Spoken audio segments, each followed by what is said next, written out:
Good morning and happy Hanukkah to all of you on this 7th day of Hanukkah. Also a special day for us as we celebrate our son Eli's 17th birthday.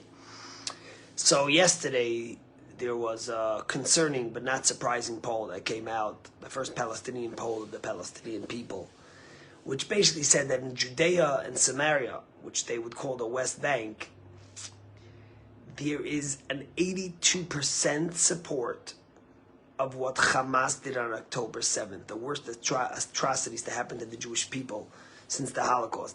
Ironically, in Gaza, where they're suffering the devastation, only 57% of the people support what they did. But in any case, support for Hamas in general in the West Bank and Judea Samaria jumped from 12% to 44%. Think about it. These are the people that we made the Oslo Agreement with. And these are the people that live within our borders. And yet, they want Hamas to run them and Abbas to resign, which would basically give the people that call for the destruction of Israel power at our side. And the question is, what's the Biden administration's fixation with a two-state solution? And in fact, yesterday and the day before, Biden said that Netanyahu has to get rid of his extremist government, constantly putting pressure on Israel to placate those in the progressive camp in the Biden administration and those in the Democratic Party.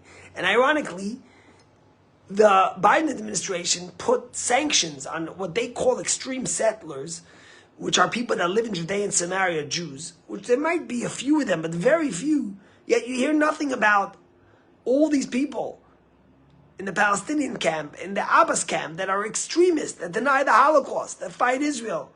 No sanctions on them, no pressure on them.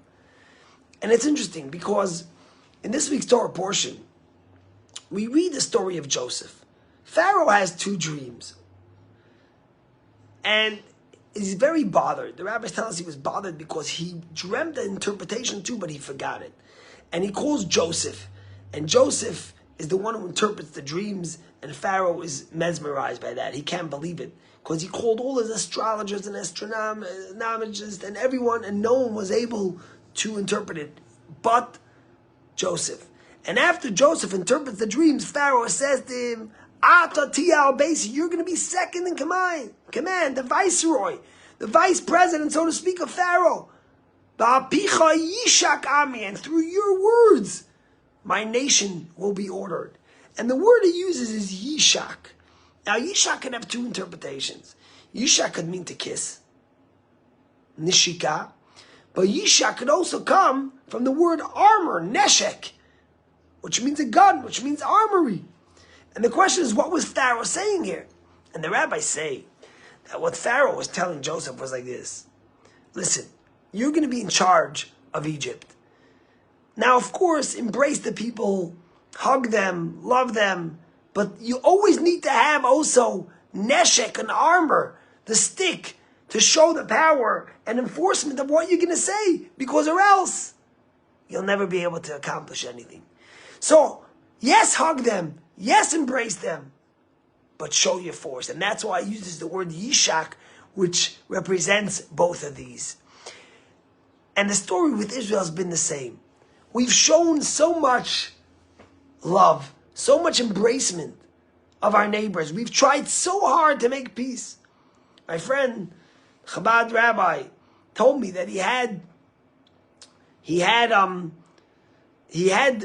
the heads of Kfar Aza come speak by him in the Palm Beach synagogue.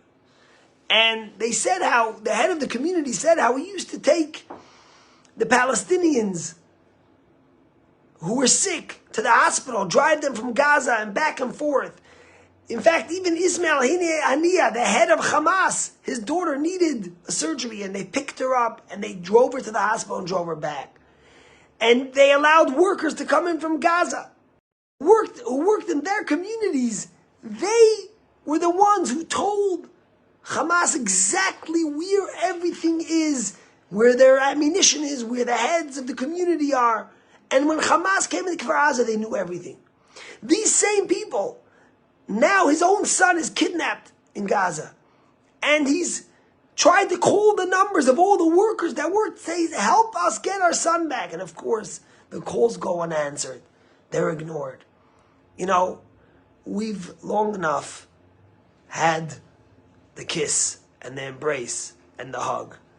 And it's time that we have the neshek, the strength and the armor. Israel has to ignore the pressure from President Biden and from his administration and from the UN, and has to finish the job of annihilating Hamas. And also, Israel has to never allow the PA that denies the Holocaust and which most of his members support Hamas to run Gaza. The two-state solution for now is dead. There's no hope for a two-state solution with those who want to kill us. We have to worry about protecting our people and those that we are sending young 20, 25-year-olds into Gaza. Over 120 soldiers died. That's what we have to focus on. And that has to be our only focus as Jewish people. And as we celebrate Hanukkah now, we celebrate that miracle of the few overwinning the many. So too will be in this story where we're at the UN and everyone's against us. And in the world, we will overcome them. And we will learn from Joseph, Al Picha Yishakami, that yes, we kissed, but now it's time to use the force to protect our own people and the only Jewish state in the world. Chag Sameach, happy Hanukkah.